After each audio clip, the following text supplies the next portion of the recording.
Et surtout, Renaud, on a de plus en plus de Français et un plus gros... Une adversité intéressante là aussi, avec présence de Choubenkov. Les couloirs du milieu sont importants. Choubenkov, qui n'est pas forcément bien parti. C'est parti bien pour le Cubain Ofaril.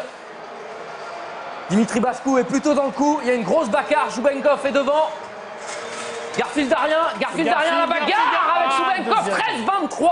Mais le chrono sera extrêmement intéressant pour Garfield, qui à mon avis finit deuxième, au contact et à la bagarre avec le Russe champion d'Europe. Malheureusement pour Garfield, je crois qu'il a fait une très grosse faute sur la première haie. On va revoir les images, mais c'est peut-être là qu'il perd la course. On va voir ça, je pense qu'il a fait une faute peut-être trop près de sa haie parce qu'il est très fort en ce moment. Mais ce qu'il a fait derrière, pour se remettre en course d'abord et puis ensuite disputer la victoire à Choubenkov, c'est très intéressant. Regardez le départ de Garfield en vert, mais là, ici, je crois que voilà, il tombe la première haie.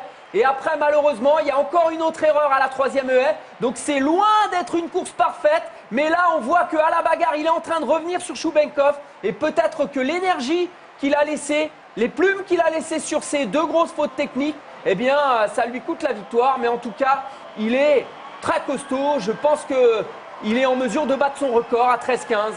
Et je tiens aussi à souligner la belle troisième place de Dimitri Bascou, entraîné par... Giscard Samba. Le contingent français sur les haies aura été très bon ce soir en finissant deuxième et troisième. Ouais, effectivement, on a revu encore une faute à la 9e haie pour Garfield.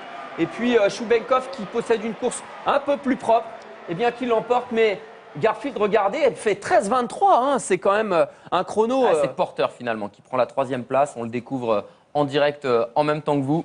On revoit effectivement les images. Et puis on a Gagny qui est déjà en contact avec... tous les gens intéressés, c'est bien. Mais c'est bien, voilà, c'est aussi ça le direct. Ouais, vous voyez, le travail du DTN, il est déjà en contact avec les athlètes qui sont là-bas. C'est exactement voilà, qui comme donnent ça des que ça se passe. nouvelles, qui leur disent comment ils se sont sentis. C'est sûr, mais elle a de la ressource, elle a beaucoup de monde en réserve. Et le championnat du monde sera peut-être pas un championnat du monde facile, mais je crois que la messe n'est pas dite, messieurs.